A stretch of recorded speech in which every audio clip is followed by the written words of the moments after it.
pero vamos, que será un placer responder cualquier duda que haya después de la presentación. Así que, sin más, pues empiezo. Vamos a hablar, el tema es muy seguridad de presas en España y en el Perú. Pues claro, es un tema que da para hablar horas y horas y horas. Yo voy a intentar condensarlo en 1 hora, pero en cualquier caso, ya os digo, sí, de que sea 1 hora productiva y que sea 1 hora, pues, dentro de lo que cabe, entretenida, porque sí que es cierto que, bueno, pues es un tema que a los que nos gusta y nos gusta mucho, pues es un tema entretenido, pero bueno, que yo entiendo que, bueno, en cualquier caso, los que os habéis conectado es porque realmente es un tema que consideráis muy interesante. Desde luego, en mi caso lo es. Yo llevo 20 años dedicado a esto y es una cosa muy interesante, además, tener la foto de lo que han sido los 20 años, de cómo se hacían las cosas antes y cómo se hacen ahora, porque es cierto que los principios físicos son los mismos. La fuerza de la gravedad es la misma, las fuerzas que interaccionan en un volumen de fluido o que provocan el sifonamiento de una presa son las mismas. Pero la técnica ha cambiado mucho y la forma de medir esas fuerzas, la forma de medir los efectos, la forma de medir qué es lo que puede provocar un problema en la seguridad de una presa, pues afortunadamente hoy tenemos muchísima información en tiempo real, lo cual tiene su cosa buena y también tiene alguna cosita mala que luego contaré. En cualquier caso, nada sustituye al ojo humano y en eso también incidiremos luego.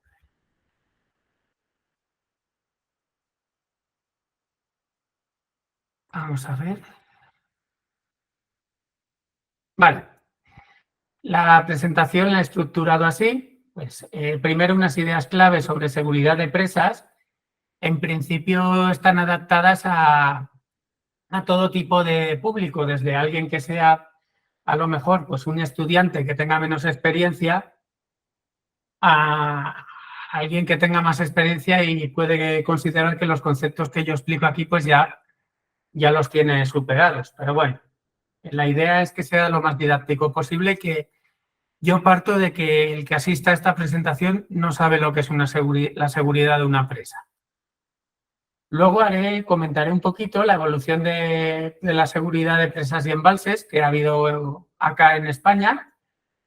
Haré también una pincelada, pero muy ligera, sobre seguridad de presas y embalses en el Perú. Hablaré también de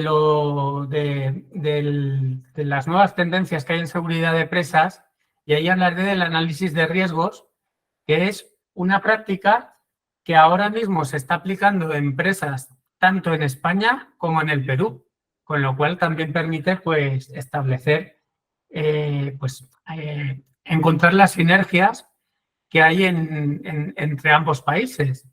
Yo, en mi caso, había hecho trabajos de análisis de riesgos en España y ahora he tenido la oportunidad con Nicolai y unos cuantos compañeros más muy buenos técnicamente, pues de hacer una experiencia parecida en el Perú que consideramos que ha sido muy satisfactoria. Y luego, pues hombre, yo creo que después de aguantar estos primeros 4 puntos que, como yo aviso, pues a lo mejor en algún momento son un poco áridos, vamos a una parte que yo considero que puede estar muy entretenida y es contar a través de un incidente real, el incidente que pasó en la presa de Oroville, todo lo que rodea al momento en que una presa falla.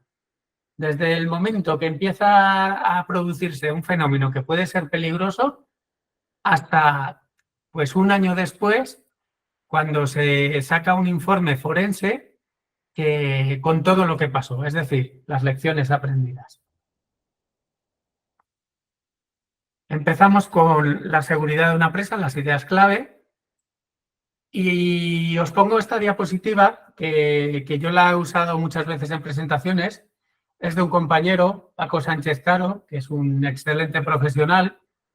Y es por lo siguiente, la frase que él dice es: la ladera parece segura en el momento actual, pero indudablemente se inestabilizará dentro de algún tiempo.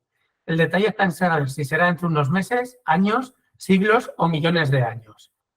¿A qué se refiere a eso? Pues a que, como luego comentaremos, tú puedes tener una presa que esté 60 años en el mismo sitio sin ningún problema y de repente, por alguna situación externa, se genere un problema.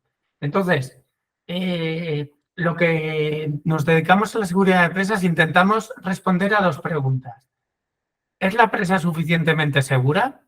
Y si ahora es segura, ¿cómo se puede incrementar la seguridad de la presa? Es decir, si ahora llegamos a la conclusión de que es suficientemente segura, ¿cómo podemos hacer para que sea todavía más segura en un futuro? Comentar también que, bueno, como en cualquier cosa de la vida, como en cualquier aspecto, el riesgo cero no existe. Una presa no es 100% segura. Lo que se intenta es que sea lo más segura posible. Igual que todos los días hay miles de vuelos en avión y el avión es un medio de transporte muy seguro, pero de vez en cuando sucede alguna desgracia y se estrella un avión. De hecho, lo que comentaré luego, el análisis de riesgos, realmente surge al principio de la industria aeronáutica, de la industria de los aviones, y se ha acabado extrapolando a las presas.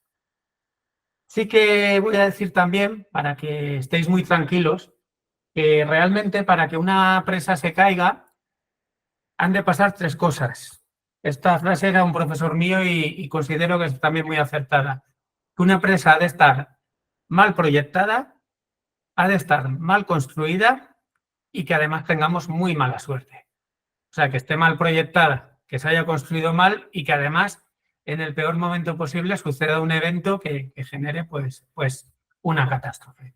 Pero puede pasar. Y luego lo comentaremos con el tema de Oroville. Bueno,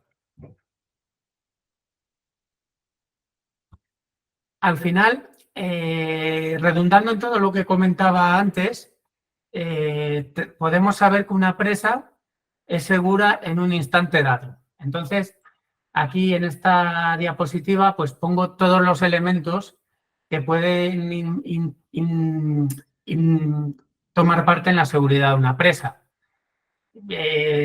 Como el de la izquierda, no sé si se le leerá mucho, voy directamente al diagrama. Bueno, el de la izquierda, por comentarlo rápidamente, es simplemente una secuencia de pasos que hay que tener en un programa de vigilancia de presas. Y yo ahí he remarcado el tema de la vigilancia, el tema de la...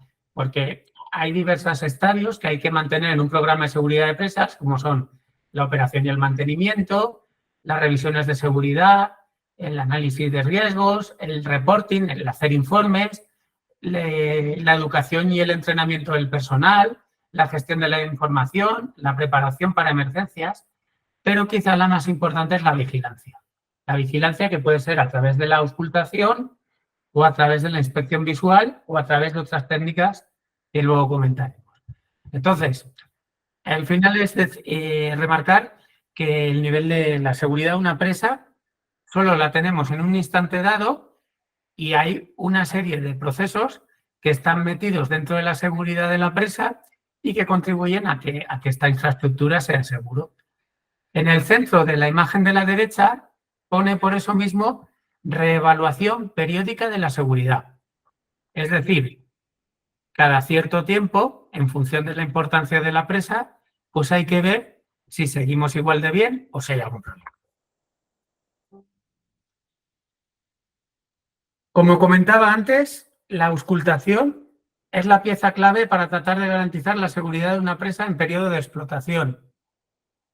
Hay muchísimos incidentes, no me atrevería a decir un porcentaje, pero la gran mayoría de incidentes en presas se detectan por inspección visual. Pero sí que es cierto que teniendo un buen sistema de auscultación, lo que nos puede ayudar es para detectar tendencias. Si, por ejemplo, pues en la presa se controlan las filtraciones, pues si las filtraciones aumentan de forma sostenida con el tiempo, puede ser que en 20 años no nos demos cuenta de que están aumentando. Pero si tenemos un análisis de las filtraciones y su representación gráfica, podemos ver cómo efectivamente allí está pasando algo. Así que, en principio, la auscultación es la pieza clave. He de comentar también que no siempre, desgraciadamente, puede haber algún evento que se presente repentinamente y que por mucha auscultación que tengamos no podamos hacer nada. Ahí es donde entran el resto de piezas del sistema. Es decir, tanto a nivel de sistemas de vigilancia, a nivel de explotación, del conocimiento que tiene el personal que explota la presa, al nivel de nuevas técnicas, al nivel de realizar análisis de riesgos, como también al nivel de gobernanza. Sobre esto también comentaré que muchas veces el titular, en España decimos titular a la administración o a la entidad que se encarga de explotar una presa o varias presas, pues no tiene tiene unos recursos económicos limitados. Y dice el titular, yo solo dispongo de este dinero, ¿a qué puedo dedicarlo? Entonces, con la técnica de análisis de riesgos que comentaremos luego, pues se puede en principio decir de todas las necesidades que tengo para mis presas, cuáles son las que un sol invertido, disminuye en mayor medida el riesgo.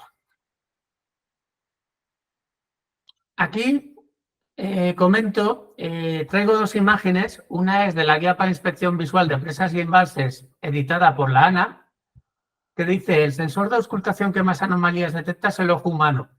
Efectivamente, estoy totalmente de acuerdo, me parece una frase muy, muy afortunada y por eso la he querido poner. Y la otra imagen es de cuando, bueno, esto también empezó sobre todo a partir de los atentados del 11S en Nueva York. El Homeland Security empezó a sacar esta campaña de si tú ves algo, di algo. Realmente estaba relacionada más con el tema del terrorismo, pero se puede aplicar perfectamente a las presas y sobre todo al personal que se encarga de vigilancia para que esté siempre pendiente. Y luego también porque aunque pasa poco, algunas veces las presas son objeto de acciones maliciosas. Y también, aunque ya os digo que es una cosa que afortunadamente pasa poco, pues en ese tema también entramos nosotros en aspectos relacionados con la seguridad. Antes, cuando Nicolai estaba hablando de mi perfil, ha comentado que yo estoy habilitado como jefe de seguridad y director de seguridad por el Ministerio del Interior del Gobierno de España. Es simplemente comentar que al respecto de esto, que nosotros también nos preocupamos de la seguridad de presas, no solo con respecto a fenómenos físicos que pudieran pasar, sino con respecto a fenómenos maliciosos.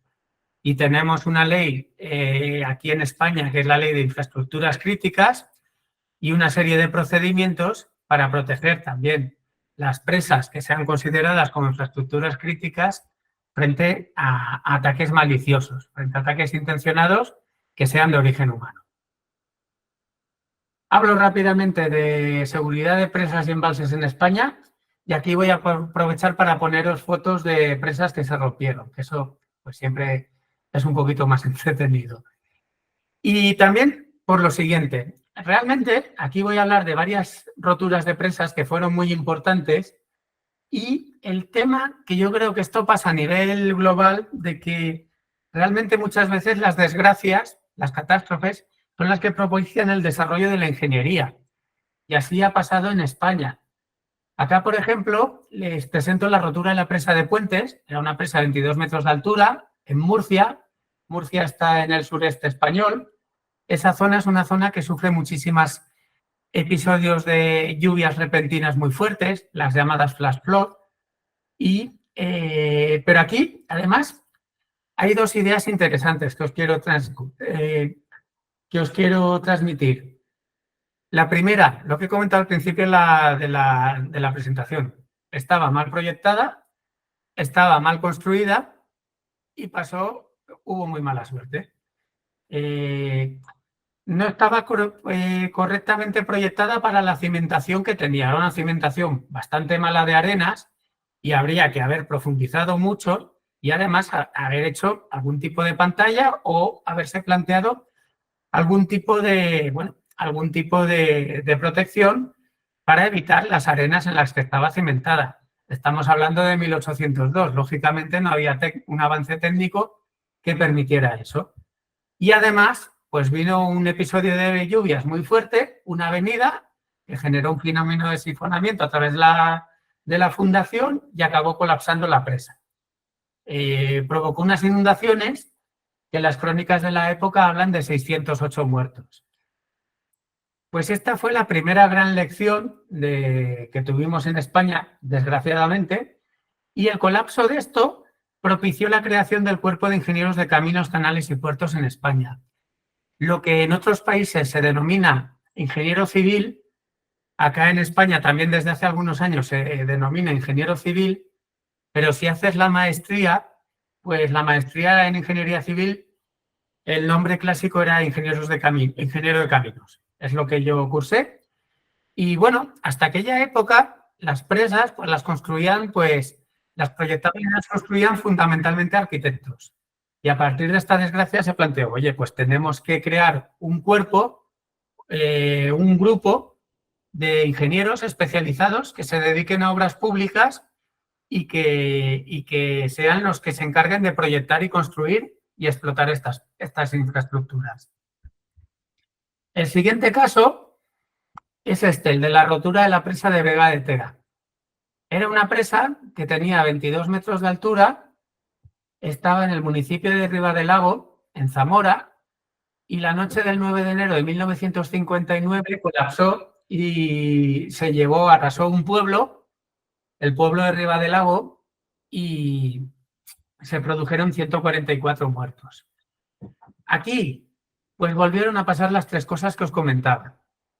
Teníamos, el proyecto estaba mal hecho. Era una presa de contrafuertes que se planteó, las presas de contrafuertes distribuyen mejor los esfuerzos que una presa de gravedad.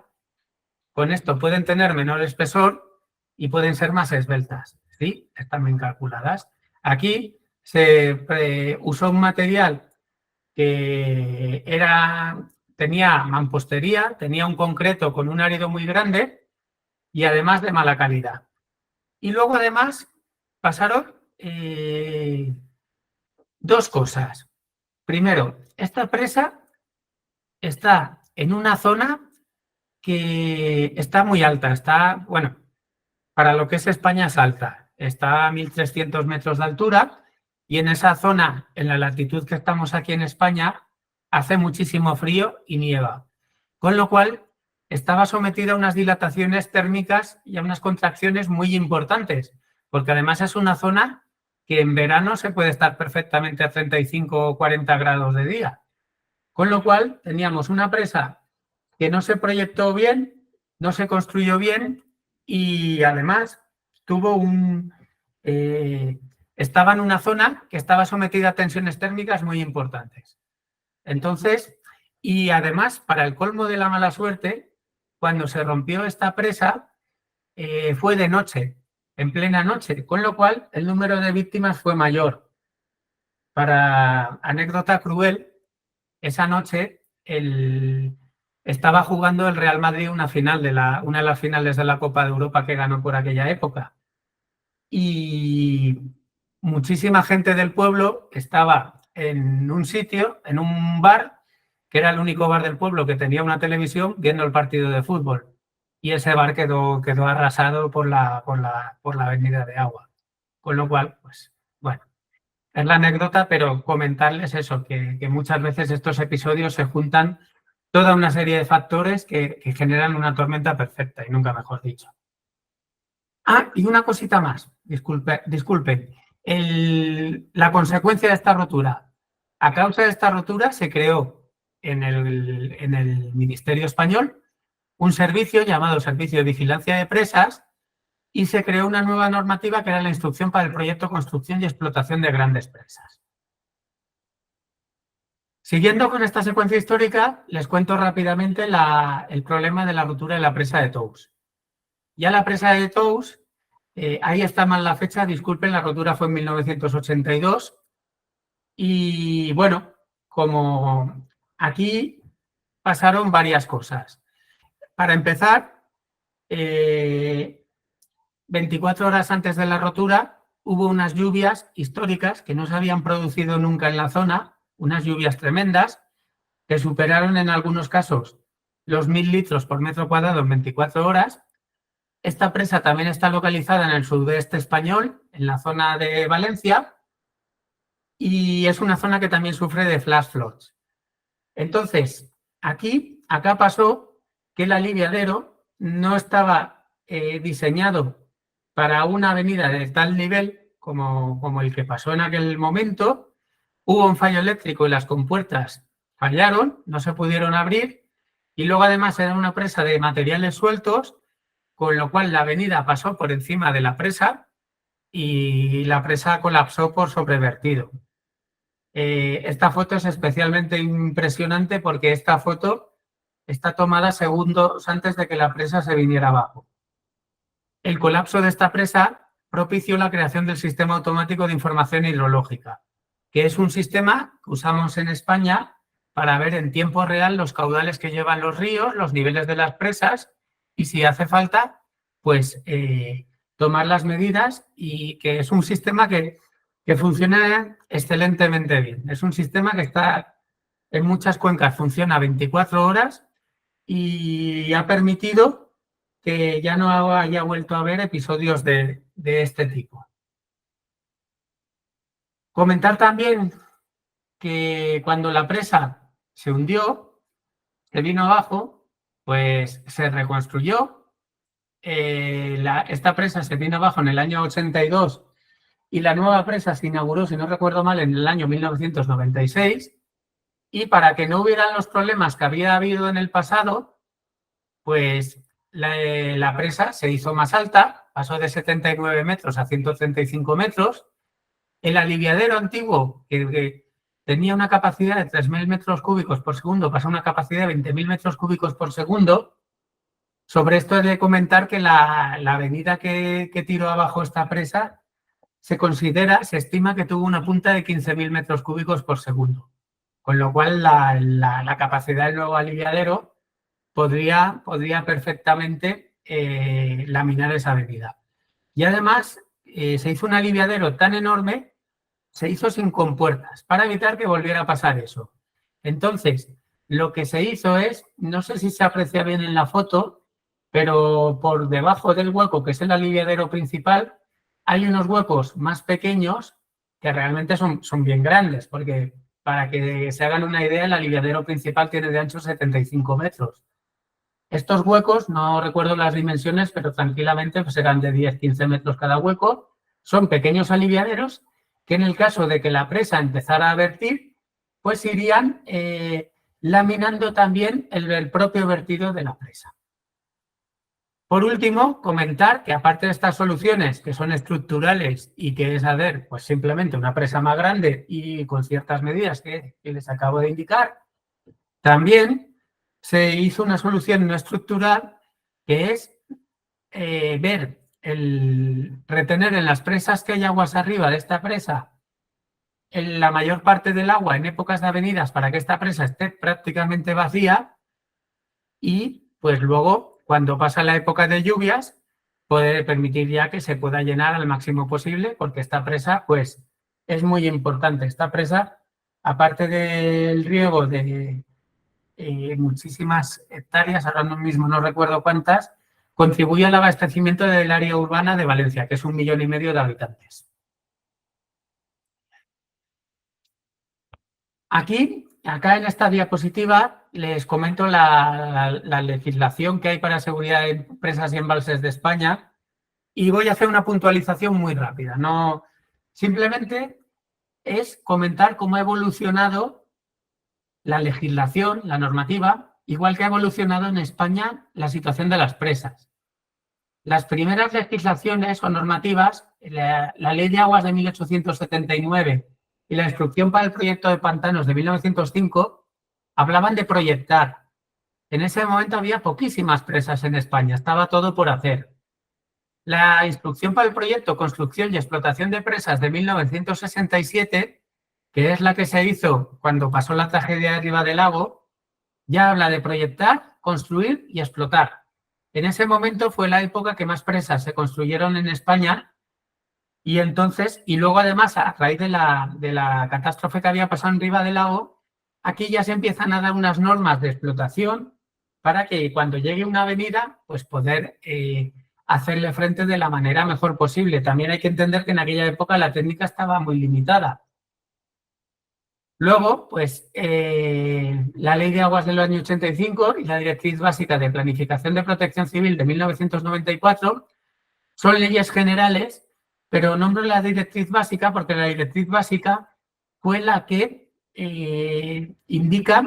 establece que las presas han de clasificarse en función del riesgo y de las consecuencias derivadas de su rotura. La siguiente normativa, la del año 1996, es Reglamento Técnico de Seguridad de Presas y Embalses, y aquí subrayo que es la primera vez que aparece la palabra seguridad en el nombre de la normativa y luego pues que tenía un problema y era que solo se aplicaba a presas de titularidad pública. Con eso hemos llegado al Real Decreto 264-2021 del 13 de abril, que es la legislación más reciente que hay acá en España, que ya se aplica a todas las presas, tanto públicas como privadas. Toda esta normativa se puede descargar en la web del Ministerio.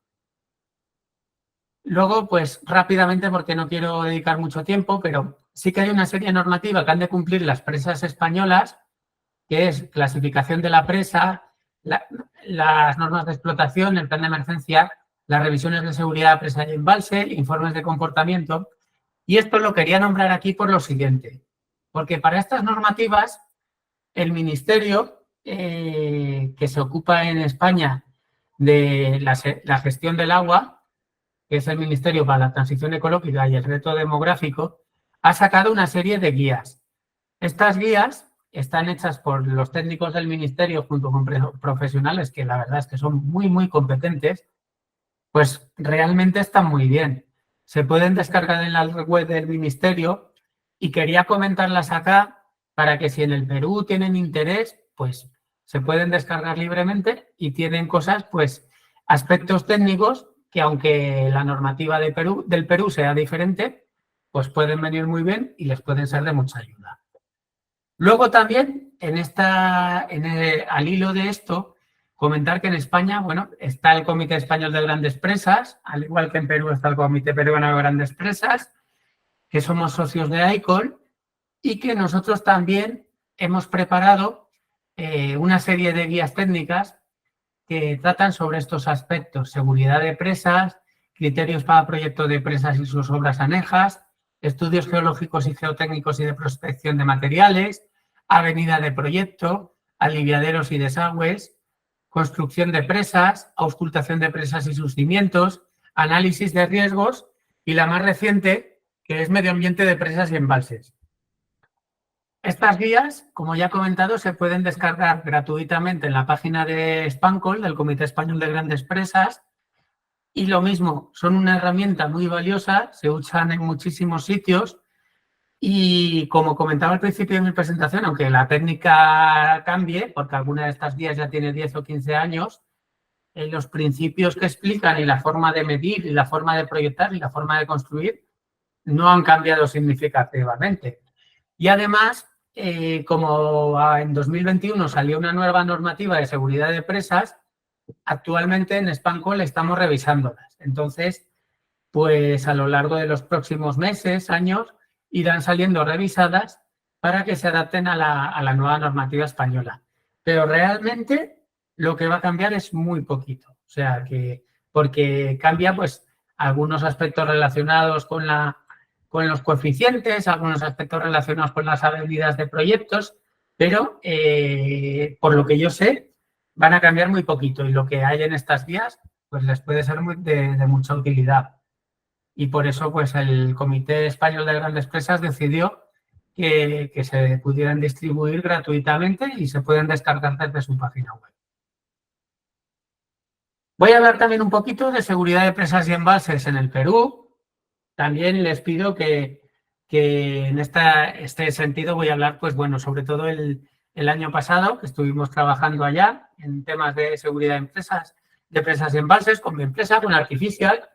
Y bueno, pues contar alguna cosita, pero que ahí sí que es cierto que sobre todo, pues probablemente muchos de los asistentes saben mucho más que yo sobre el tema y sean libres para corregir, matizar o comentar cualquier cosa durante y hablamos de ello al final de la conferencia. En cualquier caso, no quería dejar de comentar alguna cosilla. Hay en el Perú, pues la Autoridad Nacional del Agua tiene la función de controlar la seguridad de las presas, tanto públicas y privadas. Tiene la función que la ANA depende del Ministerio de Agricultura y Riego. Tiene pues la función equivalente a la que tiene en España, la Dirección General del Agua. Existen algunas publicaciones en las normas y reglamentos de seguridad de presas en el Perú. Y luego también el Reglamento de Seguridad de Presas Públicas de Embalses de Agua, que es de una resolución jefatural de la ANA del año 2018. Comentar también que, y esto pasa lo mismo en España y que en el Perú, que la seguridad se separa a efectos administrativos las presas de embalse mineras de las no mineras. En España pasa exactamente igual. De hecho, dependen de diferentes entidades, de diferentes ministerios. Eso tienen que tenerlo en cuenta a la hora de cumplir pues, las normativas o presentar los documentos ante la administración que corresponda. A efectos de seguridad de presas de esta presentación, no he querido entrar mucho en el tema porque no estamos hablando de temas administrativos y al final una presa, sea de relaves o sea para riego, pues los problemas que puede haber son muy parecidos, pero sí que quería comentar esta distinción. También aprovecho para comentarles, aunque no lo he puesto en la presentación, que esta semana pasada hubo una jornada sobre seguridad de presas mineras que hicimos desde el Comité Español de Grandes Presas con el Comité Australiano de Grandes Presas, que la presentación la pusimos en el canal de YouTube de Spancol. Podéis buscarla. La mitad de la presentación está en español, la otra mitad de nuestros colegas australianos, pues obviamente es en inglés. Y yo la considero una presentación, una jornada, un webinar, perdón, que fue un webinar muy, muy interesante para profundizar en el tema de seguridad de presas mineras. Entonces os lo recomiendo. Ya os digo que está colgado en la web de Spancol y está también en el canal de YouTube de Spancol. Y además, no sé si se ha colgado todavía, pero se van a colgar las presentaciones de esta jornada a disposición del que se las quiera descargar.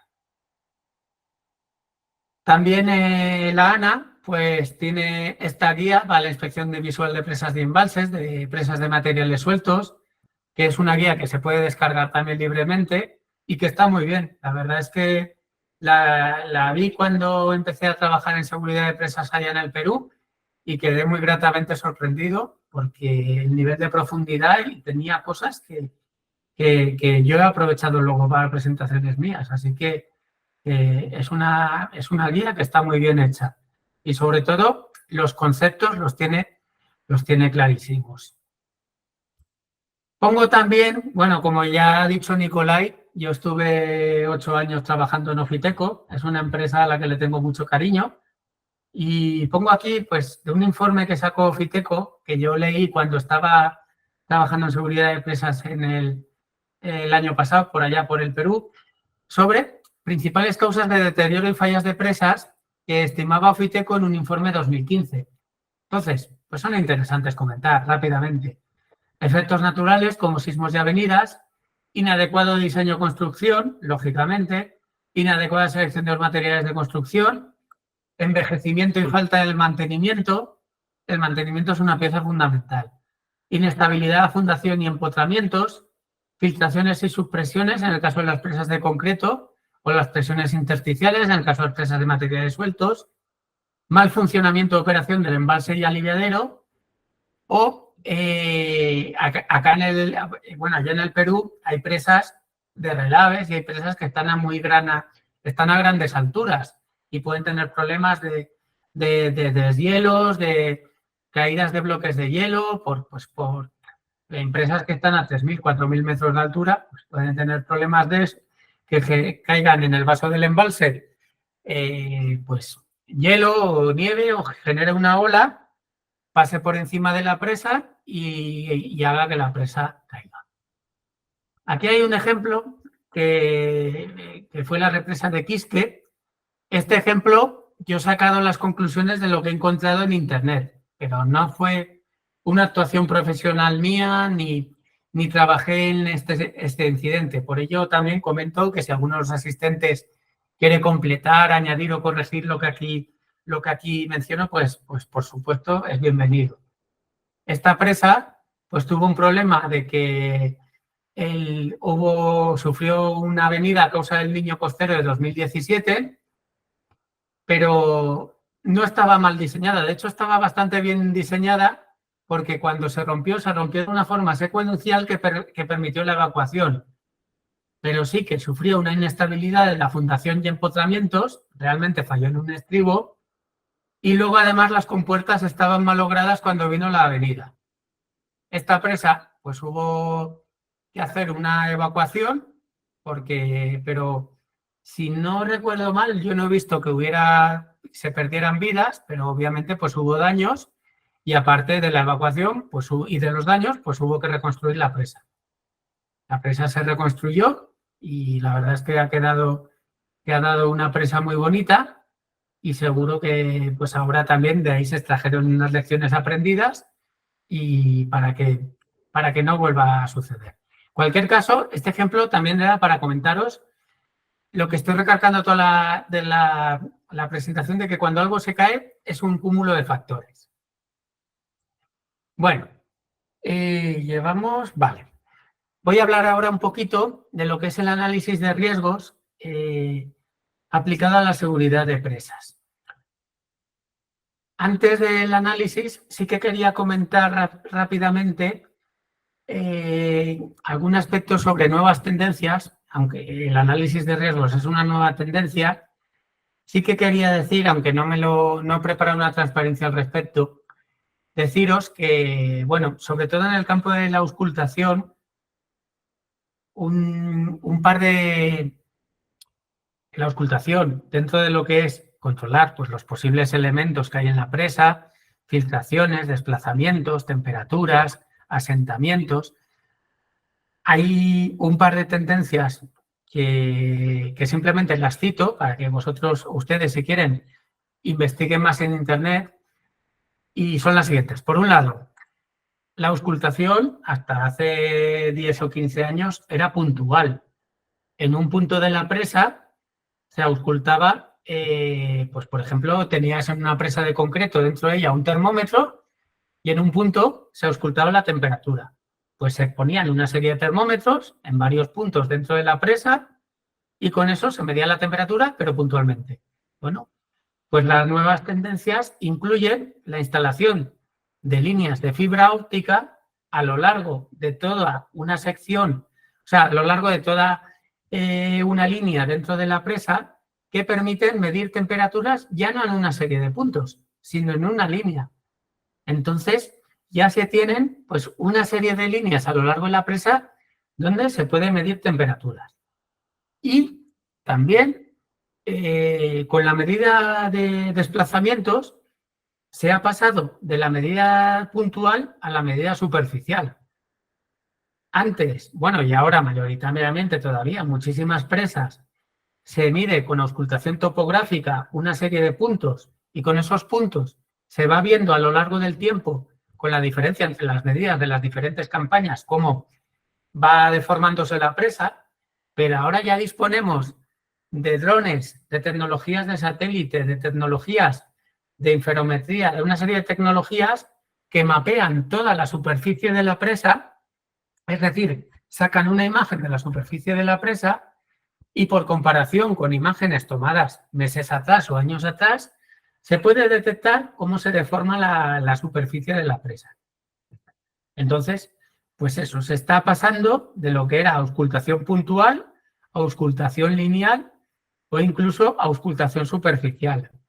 Y luego también otra nueva tendencia, pues es como ahora tenemos drones equipados con cámaras muy potentes, drones que incluso tienen cámaras térmicas, con lo cual se puede investigar a través de diferencias de temperatura, se pueden ver filtraciones en sitios de difícil acceso, pues esta tecnología permite en muchos casos acceder a sitios que antes solo se podía acceder con barca o no se podía acceder de ninguna manera o acceder era tremendamente peligroso. Entonces, esas eran un poco las nuevas tendencias que hay en seguridad de presas. Luego sí que es cierto que en todo lo que está relacionado con la ingeniería, pues ha habido un salto de gigante en lo que es las herramientas de computación.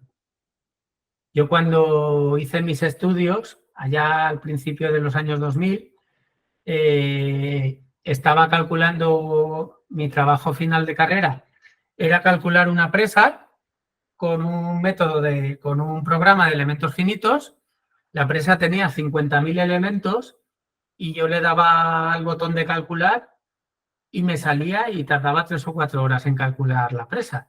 Hoy en día, cualquier computadora normal hace eso en con un tiempo de cómputo mucho más reducido, y además se pueden meter fenómenos que antes no se podían meter, no linealidades, transitorios, una serie de cosas que antes la capacidad de los computadores no permitía. Entonces, ahí lógicamente, pues con la evolución de los equipos informáticos ha evolucionado también la capacidad de cálculo para poder hacer cálculos más ajustados y dimensionar mejor las presas. Fruto de esto, entre otras cosas, es el análisis de riesgos. El análisis de riesgos, bueno, como les he comentado antes, voy a pasar rapidito por esto, pero sí que quería fijar una serie de ideas porque es una nueva tendencia, se está haciendo en España, se está haciendo en el Perú y, pues, además, si quieren profundizar más, hay una de las guías del Comité Español de Grandes Presas que está dedicada completamente a ello y está en castellano y se puede consultar, como ya les he comentado, gratuitamente. El análisis de riesgos es una técnica para racionalizar las inversiones en seguridad de presas. Imagínense que yo tengo 20 presas, con cada presa 4 o 5 problemas y yo dispongo de una cantidad de soles determinada o de euros. Bueno, pues la idea de esta metodología es, como ya les he comentado, ver dónde podría invertir mejor cada sol para que la presa fuera segura. Permite estimar, además, una disminución efectiva de riesgos de la presa. Con el análisis de riesgos encontramos un número que define el riesgo de la presa y, además, podemos evaluar cómo disminuye el riesgo después de aplicar las medidas. Permite valorar el coste de la seguridad y establece criterios de eficiencia de las inversiones en seguridad de presas. Aquí hay, pues, bueno, no quiero entrar mucho más, pero bueno, hay una serie de texto sobre para qué sirve el análisis de riesgos que desarrolla un poco lo que les acabo de comentar, pero aquí sí que me voy a detener un poquito más. ¿Cómo se hace un análisis de riesgos de unas presas? Bueno, pues hay que identificar y definir, lógicamente, las solicitaciones o cargas, analizar la probabilidad de ocurrencia de las solicitaciones, identificar los modos de fallo o rotura, es decir, cómo se podía romper una presa determinada, analizar la respuesta de la presa y las probabilidades de rotura, estimar las consecuencias provocadas por cada uno de los eventos de rotura, estimar el riesgo existente en cada presa y llevar a cabo un análisis de sensibilidad e incertidumbre de cada tipo de riesgo hidráulico, estructural, de operación y mantenimiento. Es decir, conocer muy bien la presa o presas que tenemos y con ello, pues, hacer un análisis que al final lo que nos va a llevar es a ver cómo podemos invertir de la mejor manera posible el dinero de que dispongamos para que las presas que tenemos sean más seguras. Aquí, pues, pongo unas imágenes de la monografía de riesgos del Comité Español de Grandes Presas, pero bueno, me voy a explicar brevemente la imagen de la derecha porque es el trabajo que se hace en España y es parte del trabajo que hicimos allí en el Perú cuando estuvimos haciendo análisis de riesgos. ¿Cómo se hace el análisis de riesgos? Pues primero, se determina el alcance del estudio, es decir, el nivel de profundidad al que queremos llegar. El análisis de riesgos puede ser a un nivel muy sencillo o si se tienen herramientas muy avanzadas de computación y muchos datos, pues a un nivel muy complicado. En la guía de SpanCall se dan varias herramientas según el nivel de análisis que se quiera usar. Luego la revisión del archivo técnico, revisar la documentación que tenemos de la presa, hacer una visita de campo, el análisis de riesgos, bueno, y extrapolo. Cualquier trabajo de seguridad de presas que tengan que hacer en su vida profesional, hay que pisar la presa. Hay que pisar la presa y verla. Y bajar hasta el agua. Y hablar con el personal que lleva la presa. Porque llevan muchos años allí y conocen muy bien la presa. No se debería hacer un análisis de seguridad de presas sin haber pisado la presa. Incluso yo voy más lejos, lo que pasa es que ahora desgraciadamente no es tan fácil. Yo tenía un profesor que decía que no se podía dedicar uno a la seguridad de presas sin haber trabajado en la construcción de una presa. Esto ahora muchas veces no es posible, pero yo sí que recomiendo al que tenga la posibilidad, al que pueda y quiera dedicarse a seguridad de presas, que vaya a las obras de una presa, que trabaje en la construcción de una presa. Porque desde luego pues hay muchísimas cosas que se ven trabajando a pie de obra y que si no, pues no te lo da la experiencia, pero nunca es lo mismo. En cualquier caso, como mínimo, si van a hacer un trabajo de seguridad de presas, hay que visitar la presa. Luego, las fases, pues pone aquí la discusión del estado actual de la presa, identificación de modos de fallo. Esto es una cosa que se hace con todas las personas que trabajan en la presa y con una serie de especialistas en geología, en equipos electromecánicos, en hidráulica, en hidrología, con lo cual se identifican los modos de fallo, es como la presa podría fallar, y se hace un modelo de riesgo. El modelo de riesgo de una presa tiene un aparato matemático que puede ser muy importante. Aquí no me voy a meter en esto, pero sí comentar un poquito, porque además se está haciendo en el Perú, en España, en muchos países del mundo y va a ser la tendencia. Yo en las licitaciones de presas internacionales que estamos trabajando, en todas ellas se está incluyendo el análisis de riesgo. Así que si se quieren dedicar a la seguridad de presas, les recomiendo que investiguen y que aprendan todo lo que hay, porque además no solo guías españolas, a nivel internacional, el Comité Australiano de Grandes Presas, en Estados Unidos el FERC, el Bureau of Reclamation, bueno, hay muchísimas publicaciones que están muy bien y muchas veces difieren en muy poquito. Bueno, pues una vez tenemos todo eso, se hace el modelo de riesgo, se hace el cálculo de riesgo, la evaluación del riesgo y el estudio de medidas de reducción del riesgo. Todo esto, pues al final, es una forma analítica de llegar a la conclusión de que es de conocer lo mejor posible el riesgo de la presa. Es decir, por ponerles un ejemplo, un señor que lleve toda la vida en una presa sabe perfectamente cuál serán el 75% de los problemas que van a salir acá, porque la conoce muy bien. Pero a lo mejor lo que no sabe o a lo que le puede ayudar a esta técnica es cuál es la secuencia de medidas a aplicar para reducir de la manera más efectiva los problemas que tenga la presa en la que él trabaja. Bueno, pues eso es el análisis de riesgo.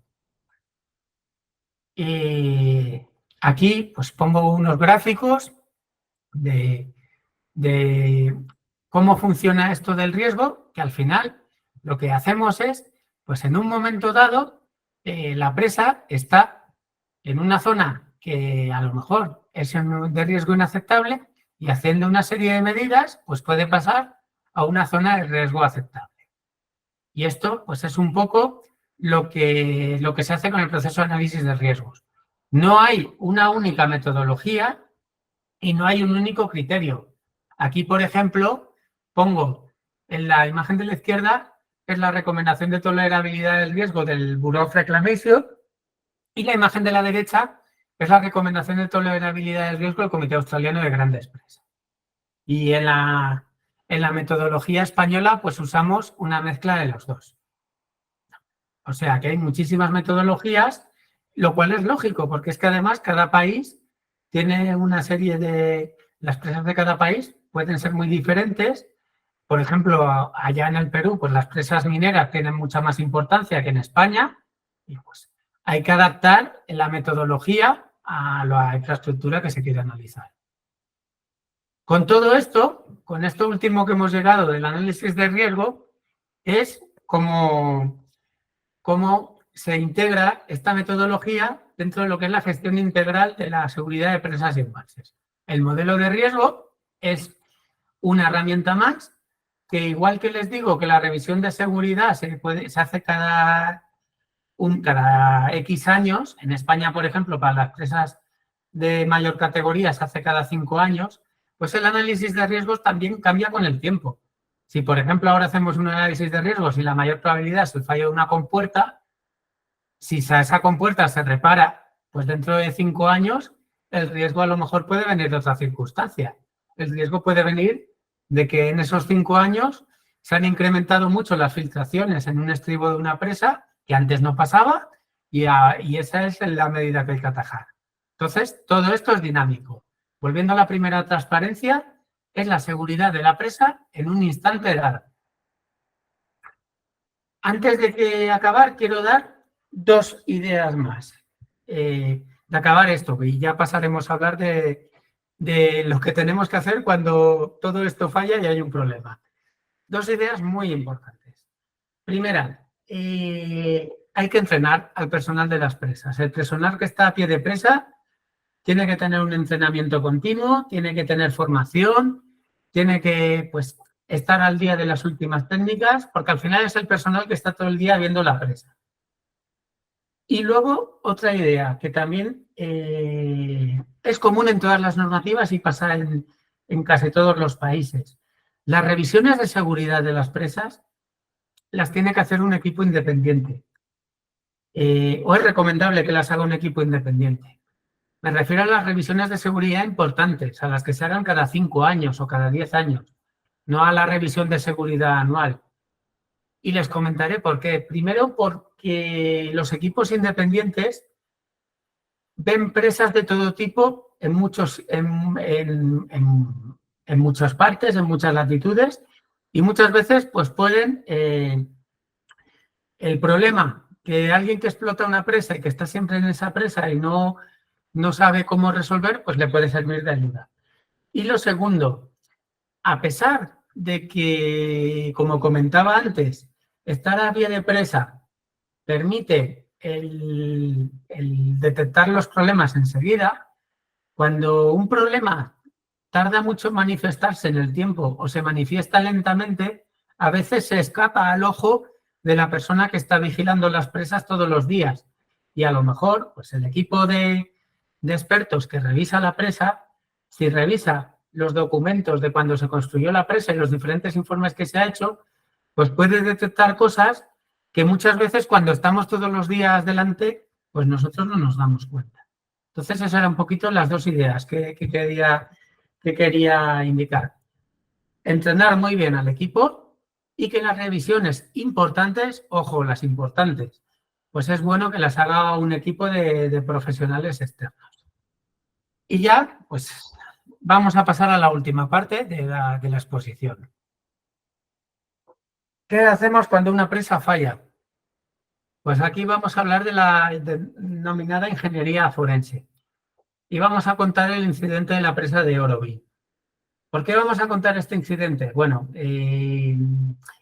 este incidente pasó hace pocos años, pasó en un momento que ya había redes sociales, pasó en un país como Estados Unidos que tiene muchísimas herramientas, muchísimos protocolos, muchísimo know-how, que de hecho es el que nos aprovechamos muchas veces el resto de países, y lo aplicó, y entonces es muy didáctico para ver cómo se hizo frente a una emergencia. Además, otra cosa que está muy bien en Estados Unidos es que son totalmente transparentes,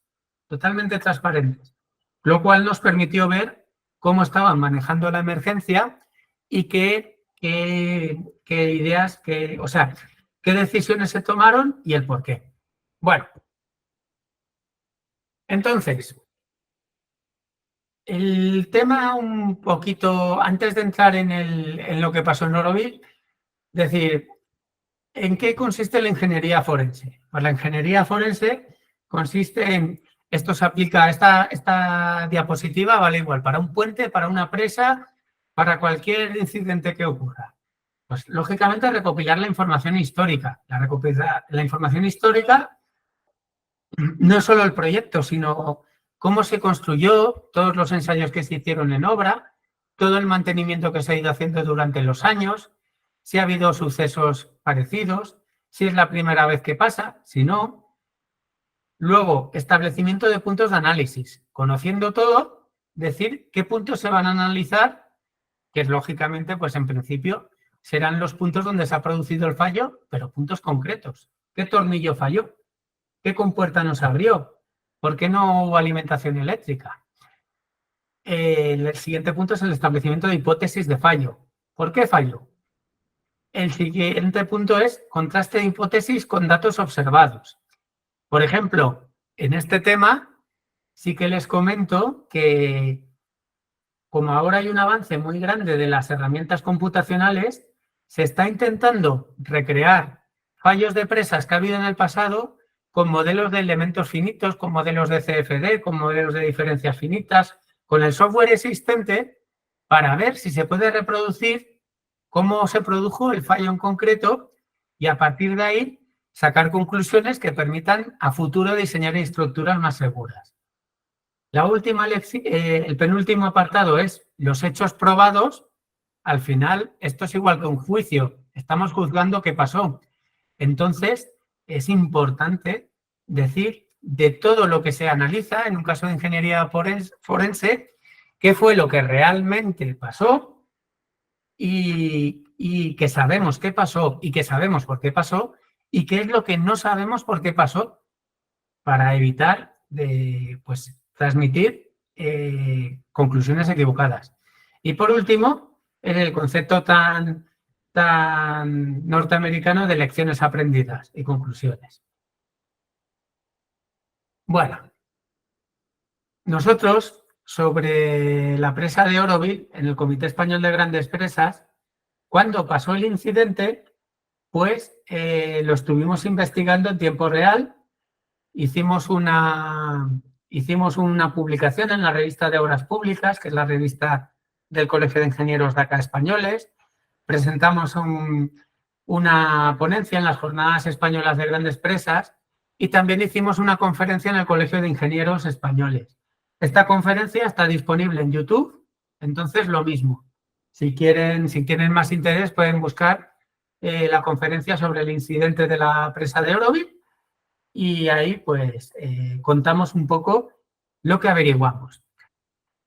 Esta conferencia, de la cual pues alguna diapositiva he usado en esta presentación, tiene su interés en el sentido de que esto lo hicimos investigando en tiempo real lo que estaba pasando. El incidente de la presa fue en febrero de 2017, esta conferencia la dimos en marzo de 2017 y el informe forense realmente se sacó al año siguiente. Entonces, las conclusiones de mi presentación ya he puesto las del informe forense, porque son los hechos probados a los que me refería antes. Pero sí que les digo que si tienen interés en ver la conferencia, verán pues que en parte no íbamos desencaminados y que bastantes de las cosas que se comentaron allí pues eran las que luego se comprobaron. ¿Qué pasó con la presa de Oroville? Bueno, si no lo conocen, pues además como me quedan 5, bueno, realmente ya estoy acabando el tiempo, pero voy a intentar condensarlo en 5 o 10 minutos. Es una presa de materiales sueltos, tiene una altura de 235 metros desde cimientos, es la presa más alta de los Estados Unidos y una capacidad enorme de almacenamiento, 4.300 hectómetros cúbicos, no está nada mal. El aliviadero principal tiene una capacidad de desagüe de 7.000 metros cúbicos por segundo. Su uso principal es el abastecimiento de 23 millones de personas, pero también el regadío de 300.000 hectáreas y tiene una central hidroeléctrica a pie de presa y luego además como otro uso tiene la eliminación de inundaciones. Esta presa se construyó en el año, se inició la construcción en el año 1961 y se inauguró en 1967. También, analizando la información histórica, hubo un terremoto en el año 75 que generó fenómenos de sismicidad inducida. Si se fijan en la imagen de la esquina superior derecha, pues Oroville está muy cerca de lo que es la falla de San Andrés. Es una zona con una actividad sísmica importante. Aquí una imagen de la presa antes de que tuviera el incidente. Es una presa pues muy bonita. Se ve en la parte inferior de la imagen hay dos aliviaderos. Un primer aliviadero que es el aliviadero principal, que es el que se supone que tendría que funcionar en emergencias.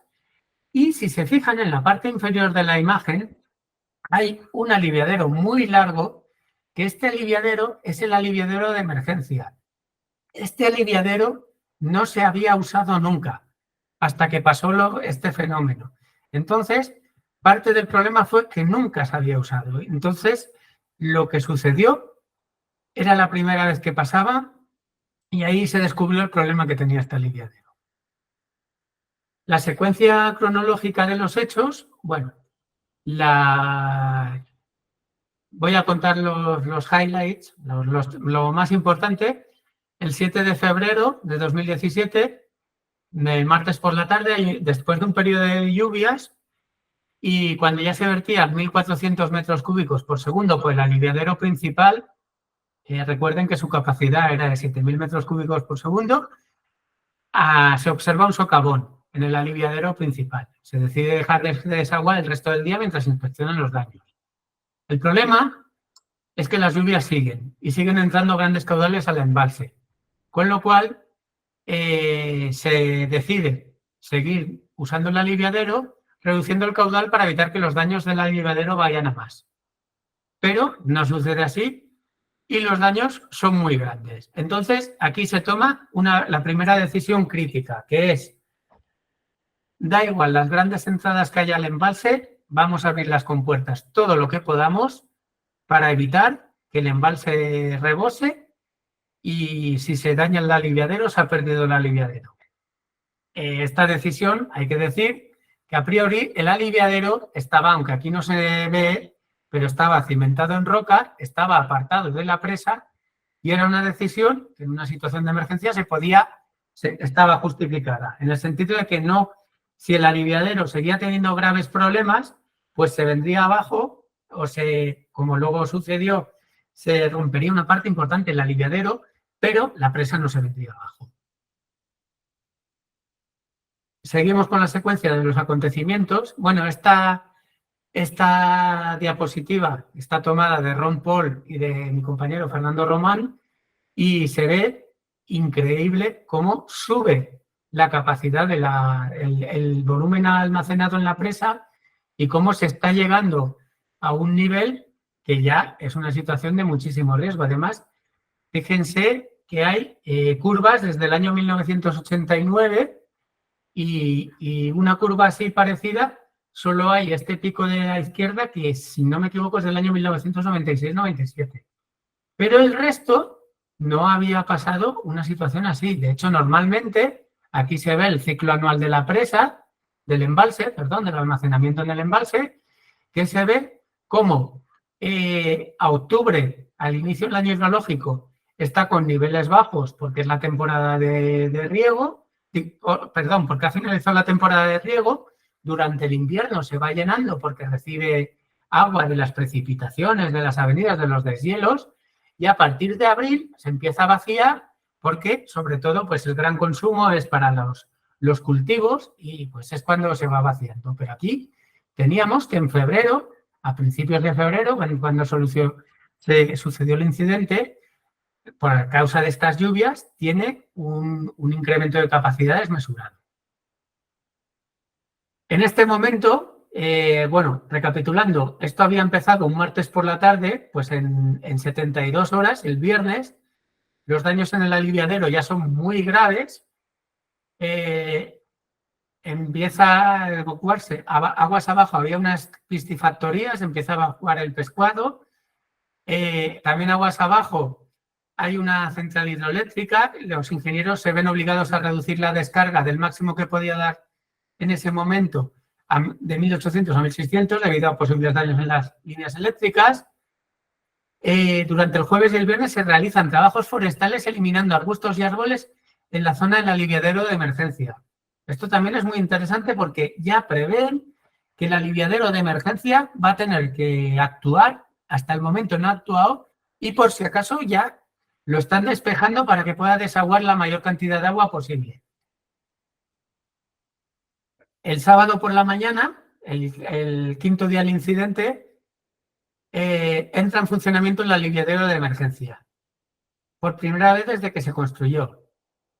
Y ahí, en ese momento, aún no se contempla la evacuación porque no hay amenaza para la presa, pero tenemos un problema. Y es que el aliviadero de emergencia empieza a sufrir una erosión en el pie tremenda.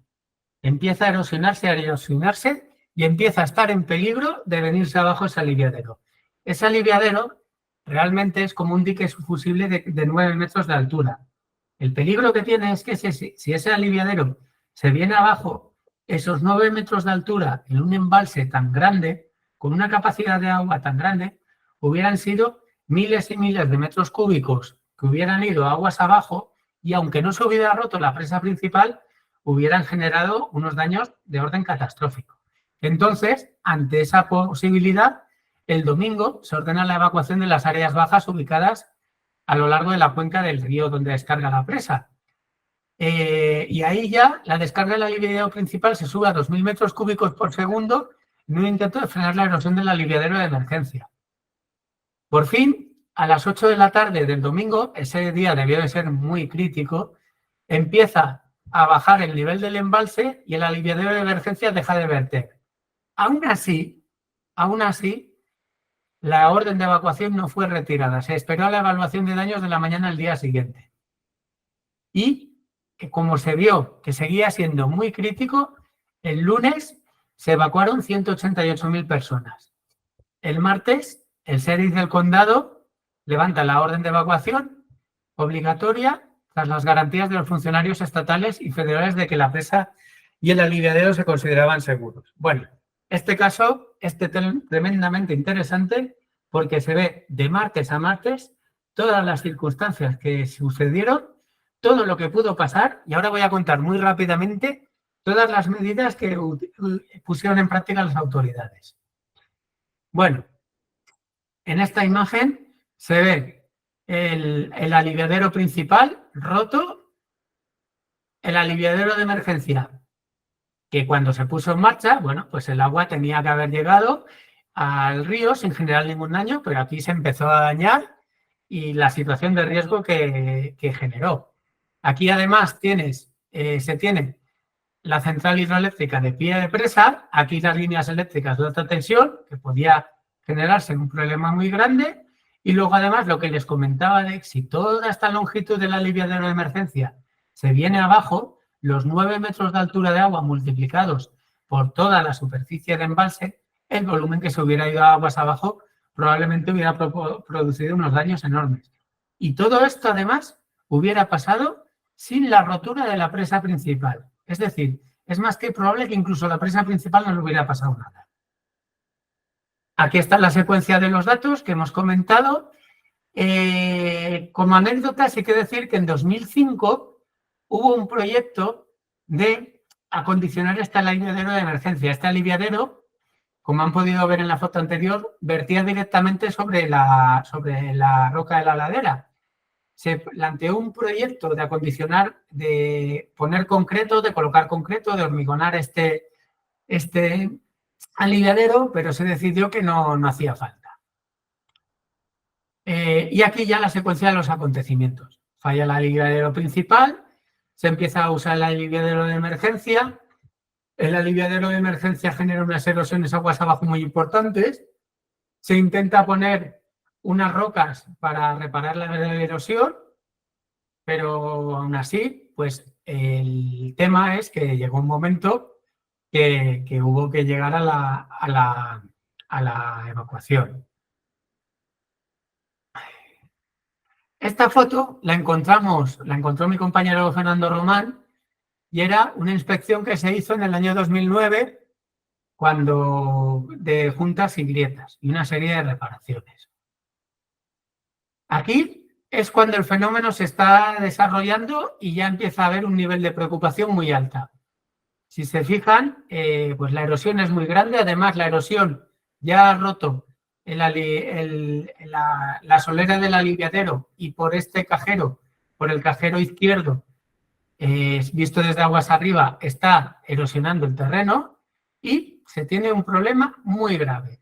En este momento, de todas maneras, se ha decidido dejar de vertir para evaluar el problema. Aquí a la izquierda se pueden ver los coches de los ingenieros y la inspección que estaban haciendo. Aquí también, pues esto es una primera investigación que hicimos nosotros desde Spancol, sin saber un poco, sin tener el informe oficial. Se ve que la losa estaba aparentemente apoyada en algunas zonas sobre suelo de gran potencia, es decir, que podía haber algún problema de cimentación y que tampoco se había anclado, porque si la losa reposa sobre el suelo, pero se han hecho anclajes para buscar el tema, para buscar un estrato potente de roca sobre apoyarlo, pues no hay ningún problema. Luego también es interesante observar acá este mechinal, como está soltando agua, lo cual indica que dentro del terreno, por dentro del terreno también hay flujo de agua, con lo cual aquí tenemos también pues, un flujo de agua importante a través del terreno. Esta imagen muy espectacular es de cuando se decide que ya pues el problema para el aliviadero, o sea, el problema, el peligro de que se venga abajo el aliviadero de emergencia es muy importante y se decide soltar por el aliviadero principal toda el agua que se pueda, a pesar de que ya los daños en el aliviadero principal son muy grandes. Fíjense, aquí se ve también además la línea de eléctrica que viene de la central hidroeléctrica, que en el caso de que se hubiera roto el aliviadero de emergencia, pues corría peligro también de afectar esta línea. Aquí, estos son los trabajadores inspeccionando la parte dañada del aliviadero antes, en el primer día, cuando les comento que se paró el vertido para ver el daño. Y aquí, esta foto es del 27 de enero de 2017, 13 días antes de que fallase el aliviadero. Y claro, esta foto la sacamos de internet. Pero sí que nos llamó la atención que aquí, haciendo zoom, aunque la foto tiene mala calidad, sí que parecía que había una grieta que se estaba formando, que luego, pues, como poco, está muy cerca de donde empezó la rotura del aliviadero. Entonces, lo quisimos comentar. Este es un gráfico explicando el problema que había si se hubiera venido abajo el aliviadero de emergencia, que era que tenía 518 metros de longitud y 9,2 metros de altura. Es decir, si la erosión hace que el aliviadero de emergencia colapse, se puede, incluso sin venirse abajo la presa principal, producirse una gran avenida. Este era el estado inicial del aliviadero de emergencia. Aquí era cuando estaban haciendo trabajos forestales para permitir que el agua circulara con mayor velocidad.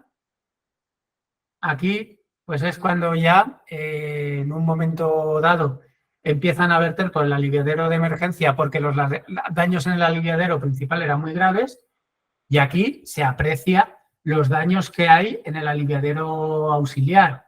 Aquí a la izquierda, en la foto anterior se veía, esto era un parking, está totalmente inundado y bueno, pues ya se ve la erosión, que es gravísima, que además está aquí, lógicamente no se ve porque está cubierto por el agua, pero el temor que tienen es que esta erosión afecte al pie del aliviadero principal, se vaya abajo y lo que he comentado antes, se lleve la línea eléctrica y provoque una avenida muy grande. Aquí, otro tema también importante es que la erosión que se produjo en el aliviadero de emergencia fue con un vertido de solo un pie, de 30 centímetros, y durante tan solo 6 horas. Con lo cual, si a lo mejor en su momento se hubiera decidido arreglar el aliviadero de emergencia, no se hubiera llegado a una situación tan grave. También es cierto que cuando se estuvo barajando esta actuación en 2005, el aliviadero de emergencia no había vertido jamás. Y esta fue la primera vez en 60 años que vertió el aliviadero de emergencia. Aquí se ven unos trabajos de reparación que se inician inmediatamente en el momento que se puede entrar a trabajar ahí, cuando ya el nivel del embalse ha bajado y ya se puede pues, entrar a trabajar. Los trabajos incluyeron pues, directamente echar hormigón concreto para estabilizar la ladera, vertido de concreto directo sobre el terreno.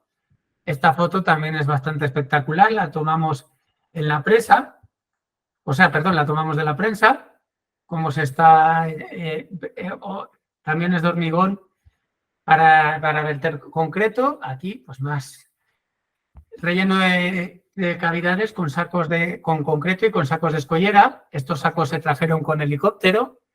Todo esto es bueno ver lo que se estaba haciendo, pues se hizo o durante la emergencia o pocos días después de la emergencia. Es decir, la capacidad de actuación fue muy rápida.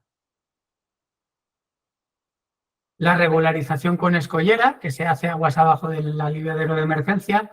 Todo esto es rápidamente, da una protección a la ladera que estaba muy erosionada por si llega otro episodio catastrófico. ¿Vale? Aquí, bueno, está puesta la orden de evacuación. Solo comentar una cosa. Lo que decía antes de la transparencia.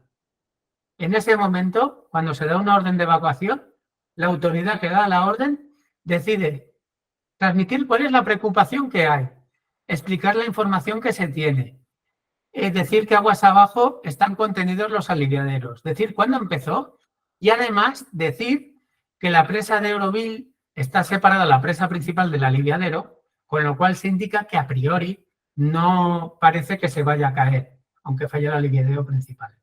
Todo esto en una cuartilla, o sea, en una hoja pequeña. Aquí, pues nada, te está transmitida la orden de evacuación, que el sheriff indica los centros de evacuación donde hay que acudir. Y bueno, pues, aquí el tema de cómo se mantuvo durante todo el momento una política de emergencia, de transparencia, perdón, en la comunicación de emergencia. Se estaba hablando todo el rato, se estaba dando la información que se disponía, fue muy transparente en las autoridades. Aquí, bueno, pues comentar que luego investigando vimos que además la presa tiene un plan de emergencia que se actualiza y que se hacen simulacros. Con lo cual, cuando hubo que hacer aquí la evacuación, la población ya sabía de qué iba el tema. Aunque nunca habían tenido que hacer una evacuación, no les pilló de primeras, por lo que, pues con sus más y con sus menos, porque era la primera vez que era una evacuación real, pero funcionó muy bien.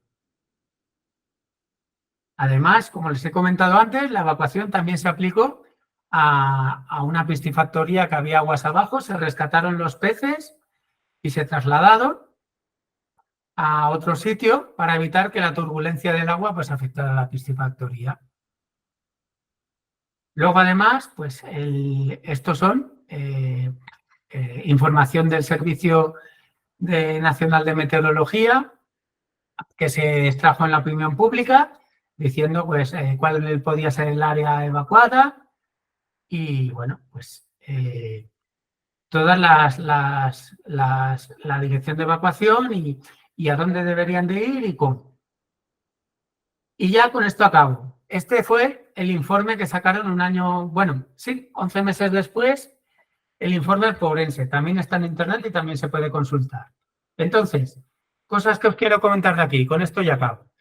El informe lo hicieron un grupo de 6 expertos independientes. 6 expertos que no tenían nada que ver con la explotación de la presa y que eran especialistas en los diferentes campos y que pudieron pues, hacer un informe muy completo. Hay un geotécnico, un geólogo, un especialista en estructuras hidráulicas, un ingeniero hidráulico, otro especialista o un director de seguridad de presas y otro ingeniero de estructuras hidráulicas. Las conclusiones a las que llegaron: que no hubo una causa única del incidente del aliviadero, sino una interacción de factores humanos, de organización y de industriales. El aliviadero tenía un fallo de diseño por la época en la que se había diseñado. Luego también hubiera sido, bueno, pues incidir más en el mantenimiento. Hubo algún problema de mantenimiento y algún problema de protocolos. Sí que es cierto que en ningún momento se vio comprometida la seguridad de la presa. Luego, además, se gestionó la emergencia con transparencia y coordinación. Por ejemplo, se destacó que en todo momento la presa principal no presentaba problemas. Y lo último, y con esto ya acabo, que el riesgo cero no existe, pero sí la posibilidad de reducirlo a un valor mínimo. Para ello es necesario un trabajo detallado previo que incluye implantación y actualización de planes de emergencia, realización de simulacros, información a la población, gestión de la infraestructura basada en el control constante y la excelencia de sus profesionales, el entrenamiento. Y pues con esto acabo mi presentación. Muchísimas gracias por vuestra atención y nada, en principio con esto acabo, amigo Nicolai. Perfecto, Eduardo. De verdad, muchas gracias por esta excelente presentación. Ahora vamos a abrir un pequeño espacio de preguntas. Si desean, pueden escribir los participantes alguna consulta, alguna pregunta para el ingeniero, pero aún así, yo he lanzado un formulario inicialmente para aquellos que estaban interesados, donde nos han hecho llegar algunas cuantas consultas y he rescatado las que son un poquito más interesantes. Entonces, la primera de ellas menciona lo siguiente. ¿Cuáles son sus recomendaciones para el manejo eficiente de la purga de sedimentos en presas de agua? Vale. Esa es una pregunta muy interesante. Vamos a ver. Es un problema que pasa en muchísimas presas. Acá en España también. Y además es un problema que tiene difícil solución porque quitar los sedimentos no es barato. Entonces, en el momento que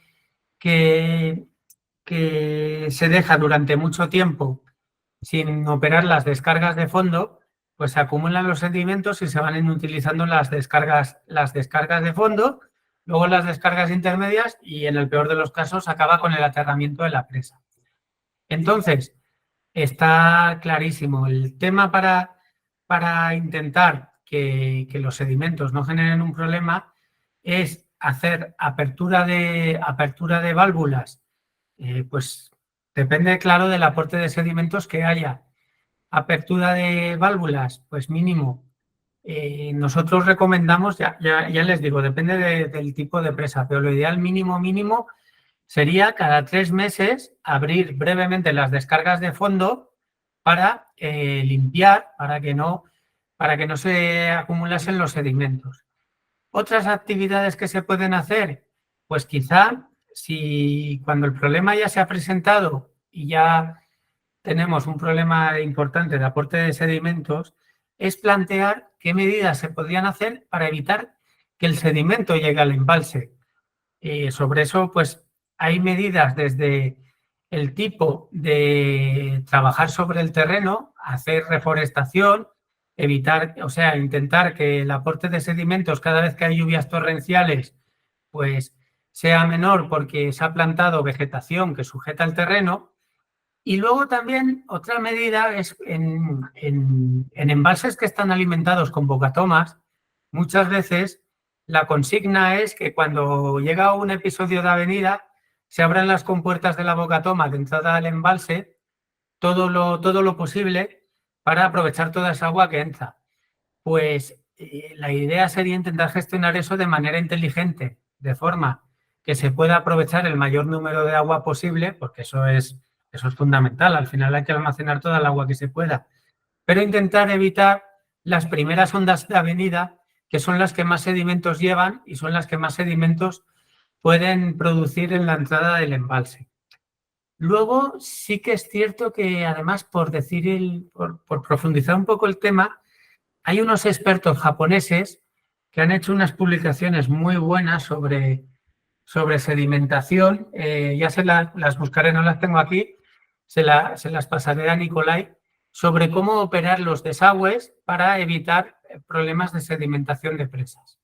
Pero no es un problema fácil, no tenemos soluciones fáciles y además muchas veces retirar sedimentos de un embalse es muy caro y además como poco genera el problema de tener el embalse inutilizado durante mucho tiempo. Así que no tiene una solución fácil. No sé si con esto he contestado a la pregunta, pero... No, sí, queda bastante claro. Bueno, una cosita más. Sí, dime. En Spancol tenemos un comité que se dedica a estudiar estos temas. No tengo a mano, pero también hay publicaciones del Comité Español de Grandes Presas sobre sedimentación en embalses, que pueden ser de mucho interés. Y en la guía técnica de Spancol sobre medio ambiente de presas y embalses también se habla sobre este tema, sobre el tratamiento de los sedimentos. Bien, perfecto, Eduardo. Y sí, bueno, me va a hacer llegar algún tipo de material, sería perfecto para juntarlo a los participantes y puedan tener todo a la mano, ¿verdad? Vale. Perfecto. Hay otra pregunta que dice lo siguiente. ¿Cuál es el procedimiento más adecuado para estabilizar un suelo arcilloso antes de la construcción de una presa de mediana altura? Aproximadamente 4 metros. Es un poco algo técnico lo que has preguntado. Pero si es que está, en tu capacidad normal, no hay problema, ¿no? Si es que está, mejor dicho, a la mano que pueda responderlo. Era una consulta, me parece bastante técnica, ¿no? Sí, además no es a lo Sí. que... No, sí, no te preocupes.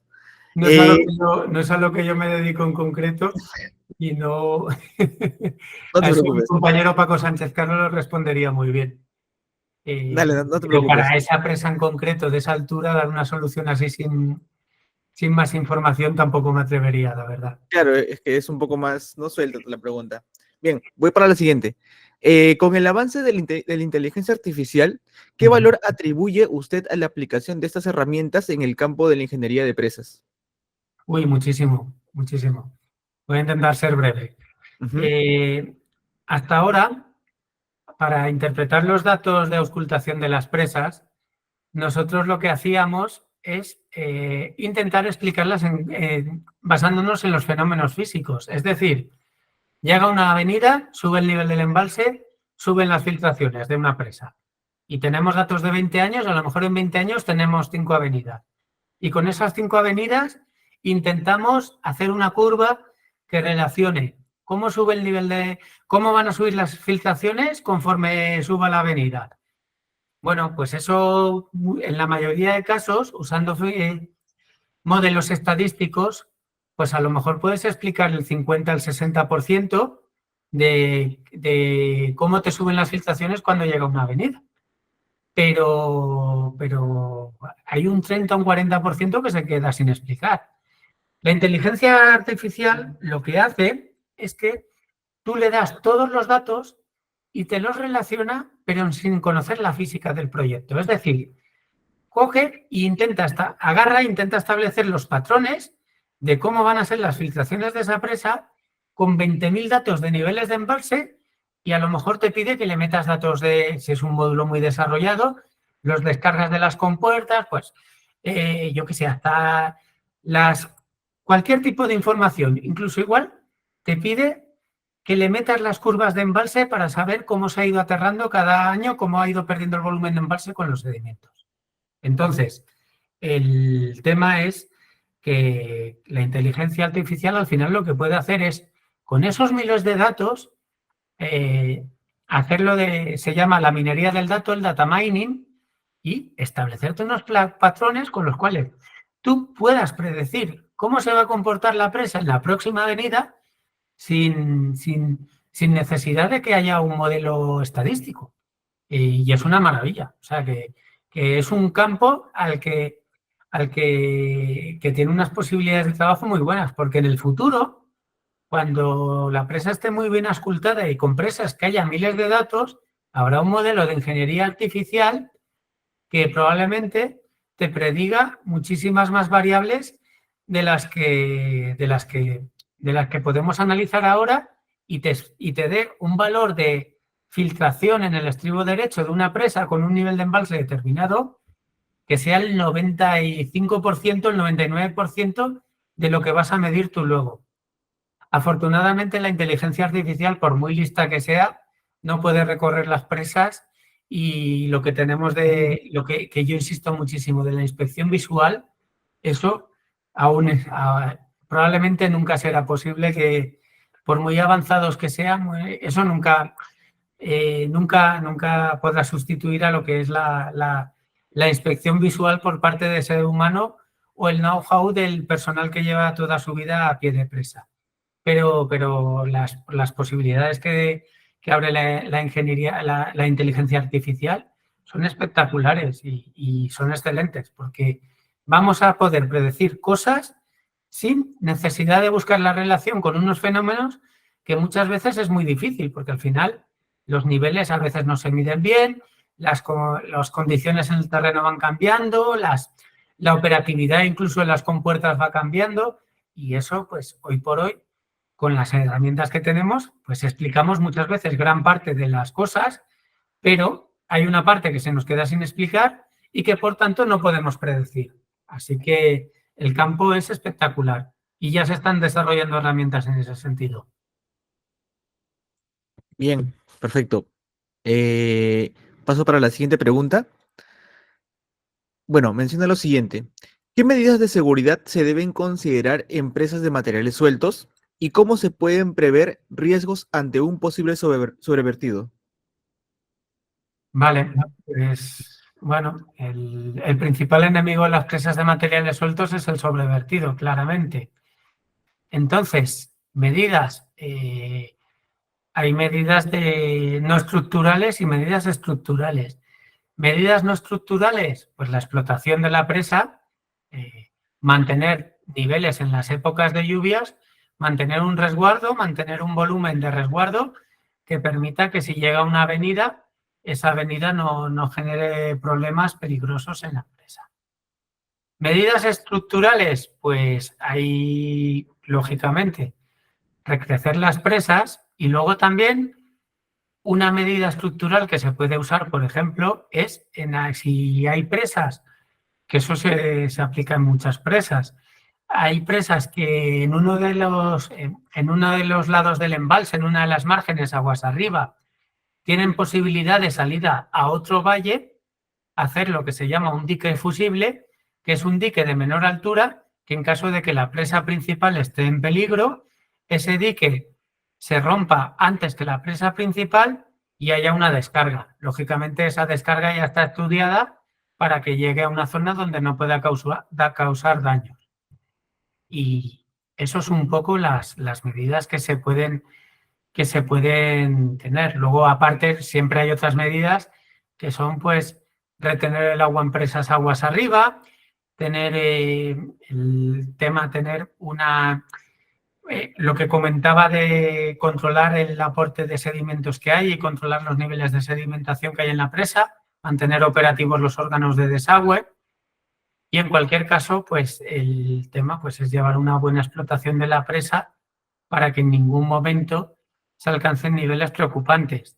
A partir de ahí, ¿qué pasa si llegamos a niveles preocupantes? Pues hay que tener también una serie de medidas de emergencia pensadas, como sucedió en este incidente que acabo de comentar. Y ya. Bien, bien, Eduardo, muchas gracias. Paso para la siguiente pregunta. En realidad tengo como 30 preguntas, pero he seleccionado las más interesantes. Sí, bueno, la siguiente dice, voy a darte tres más para ya finalizar, porque tampoco no quiero quitarte mucho tiempo, ya que allá en España es bastante tarde. Bueno, lo que quieras, Nico. Dale, mira, dice, la siguiente, ¿qué implicaciones tendría no tener un control de calidad en las inyecciones previas a la construcción de una presa? Uy, muchísimas. Muchísimas. A esa sí que puedo responder, porque yo estuve al inicio de mi carrera trabajando en la construcción de una presa y estábamos, parte de nuestro trabajo era controlar las inyecciones que se hacían, y unas inyecciones mal hechas son fruto de problemas de todo tipo. De hecho, cuando tenemos un incidente en alguna presa, una de las cosas más importantes que se hace es intentar encontrar en el histórico de la construcción donde, cómo se hicieron las inyecciones, qué dosificación de agua y de cemento se utilizó y dónde hubo tramos que se admitía que la admisión fue muy grande, que entró mucho, que hubo que echar mucha lechada, que hubo que gastar muchísimo cemento, porque existe una correlación enorme en los problemas en cimentación de presas con zonas que ya ha habido problemas durante las inyecciones. Entonces, el control de calidad es fundamental, porque no solo hay que controlar hay que controlar la dosificación, la relación de agua-cemento que se está echando, el cemento que se está echando y comprobar las admisiones que ha habido y que se ha dejado correctamente inyectada la cimentación de cada bloque.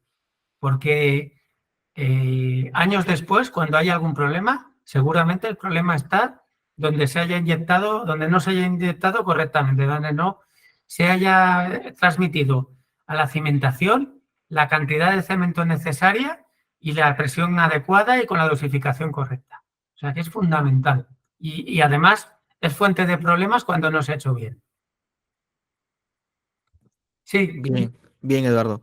La siguiente pregunta es, según tu experiencia, ¿qué diferencias has encontrado entre las presas de Perú y España y qué importancia atribuye a la mejora en el desarrollo de estas infraestructuras? ¿Qué importancia atribuye en el desarrollo de estas? ¿A qué se refiere la...? ¿Qué Am, importancia?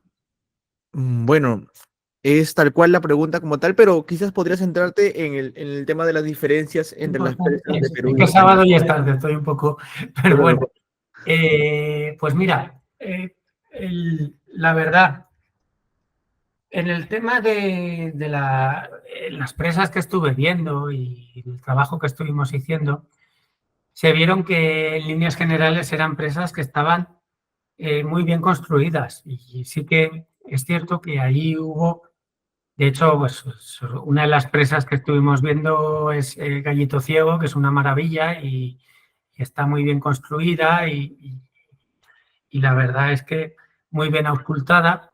Entonces, a efectos de cómo están construidas, encontré poca diferencia. A efectos de cómo están mantenidas, pues sí que es cierto que hay compuertas, hay órganos de desagüe, hay cosas, pues que estando operativas, pues aún ya necesitan pues que se plantee su renovación, que se planteen una serie de actuaciones. Pero bueno, eso es un problema bastante común también en España. Entonces, diferencias, pues sí, había algunas diferencias de más necesidad de mantenimiento puntual, pero en España también tenemos presas que tienen necesidad de mantenimiento, que no están bien mantenidas y que tenemos que invertir en el mantenimiento. Pero en lo que es el know-how, en lo que es la forma de construcción, sí que vi que estaba muy bien y además, en este caso, que eran presas de la ANA, sí que vi que había una preocupación de la ANA por aplicar las técnicas más innovadoras y, de hecho, nosotros vinimos a hacer un análisis de riesgos para estas presas. Así que pocas diferencias y, pues, quizá, pues sí que a lo mejor alguna necesidad puntual de invertir más en mantenimiento.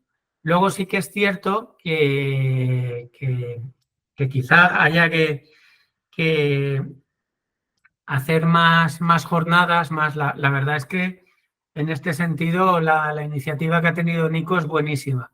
Sí que sería bueno, aprovechando que hay muchos webinars, hay muchas posibilidades ahora, pues hacer más jornadas con especialistas sobre campos concretos. Se puede hacer una jornada sobre tratamiento de arcillas en cimentaciones de presas medianas y cosas así. Claro. Porque es que al final esto es un campo inabarcable. Pero vamos, que pues más posibilidades de formación oye, yo encantado de aportar mi granito de arena en lo que buenamente pueda y eso. Pero bueno, a partir de ahí, diferencias pocas y muy contento de lo que he encontrado en el Perú, porque he visto un interés genuino y vamos, ya os digo, la prueba es aquí el ingeniero Nicolai organizando esta ponencia. Y bueno, siguiente. Muchas gracias, Eduardo. Y la última, ya para también ya culminar, mencionan acerca de si estás familiarizado con el término sufusión y si podrías explicar la relevancia en el tema de la seguridad de empresas. El término sufusión. No. Sí que lo he Bien. oído alguna vez, pero yo no, no lo he aplicado, desde luego, en las cosas que yo he trabajado. Si quieres, hazme otra pregunta. Ya, genial. Aprovechando. Ok, a ver, la siguiente dice, ¿qué factores afectan la durabilidad de los materiales en empresas y cómo se estima su tiempo de vida útil? Vamos a ver, por comentar un poquito, la vida útil con la que se trabaja muchas veces en el diseño de presas, se suele hablar de 100 años para la obra civil y de 50 años para los equipos electromecánicos. Si bien es cierto que luego, pues bien mantenida y bien operada, y pues se tienen, en España tenemos dos presas de la época romana que tienen ya 2000 años. Entonces, bien mantenidas y bien operadas, las presas pueden ser eternas. Pero bajando a lo que es el día a día del mantenimiento, los equipos electromecánicos, pues las compuertas, las turbinas, si hay central hidroeléctrica, cualquier tipo de mecanismo, una cota superior son 50 años, aunque luego te duren más. Y sí que sería bueno, pues cuando ya tengan 25 o 30 años, empezar a plantearse pues ir reponiendo, ir sustituyendo estos materiales. Luego, con lo que es el caso de los sensores de auscultación, los sensores de auscultación pasa un poco lo mismo. Lo que pasa es que muchas veces los sensores electrónicos a tiempo infinito se acaban averiando y lo que hay que plantearse es, pues, cuando se puedan reponer, reponerlos, y cuando no se puedan reponer, no. Por ejemplo, los piezómetros de cuerda vibrante sí que es fácil o sí que es planteable perforar y colocarlos, tanto empresas de concreto como empresas de materiales sueltos, aunque en estas últimas hay que saber muy bien dónde se ponen y para qué se ponen. Y en cambio, los termómetros se suelen poner en presas de concreto, sobre todo para controlar durante los primeros años el enfriamiento del concreto dentro de la presa, y pasados 15, 20 años, en función del espesor que tenga la presa, ya no suelen ser útiles porque ya ha disipado el concreto todo el calor del proceso de retracción. Se conoce bastante bien cómo evoluciona la onda térmica y, bueno, pues ya conforme esos termómetros van causando baja, pues llega el momento oye, que ya igual no merece la pena recuperarlos. Entonces, pues eso es un poquito el tema que puedo comentar de durabilidad. A ver, sobre esto, Nicolai, son preguntas muy, muy amplias que de cada una de ellas podríamos dedicar una jornada. Entonces, Sí, me sí, sí, puedo dar unas definitivamente. pinceladas, pero vamos, No, no te no preocupes. profundizo más. No te preocupes, Eduardo. Muy bien, de verdad, muchísimas gracias. Quiero agradecerte nuevamente por tu tiempo y por compartir tu conocimiento. Y de verdad ha sido una jornada muy, muy productiva para todos. De verdad, Eduardo. Pues nada, muchísimas gracias a vosotros. Y ahora me miraré qué es eso de la subfusión, que siempre se aprende algo nuevo. Lo he oído alguna vez, pero vamos, yo nunca lo he aplicado en mis trabajos. Pero bueno, No, no te preocupes, Eduardo. siempre se aprende algo nuevo. Venga, pues encantado de saludarlos y nada, un abrazo fuerte y gracias a ti, Nicolai, que eres el que ha organizado esta jornada.